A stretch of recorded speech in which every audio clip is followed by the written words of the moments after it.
म्हणाले की मुख्यमंत्री हे चोरांचे सरदार आहेत. आज त्यांनी वेगवेगळ्या मंत्र्यांच्या विरोधात निदर्शनं राज्यभर केली आणि त्यावेळेस त्यांनी अशी बोचरी टीका केली आपल्यावर.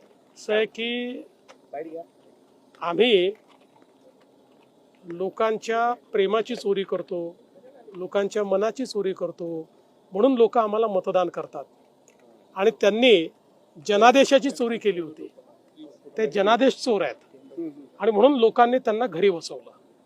त्याच्यामुळे जनादेश चोरांनी लोकशाहीमध्ये कसं वागायचं आम्हाला शिकवावं, यापेक्षा काय दुर्दैव आहे. बरं, ते जनादेश चोर आहेत आणि त्यांचे चेले चपाटे कफन चोर आहेत.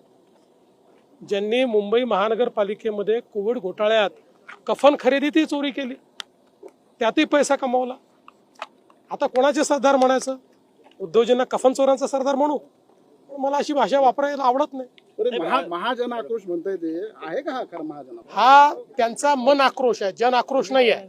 जनतेला काही घेणं देणं नाही आहे, त्यांचा मन आक्रोश आहे. सत्ता गेली, खुर्ची गेली, त्यामुळे मन मानत नाहीये, ते मन आक्रोश चाललाय.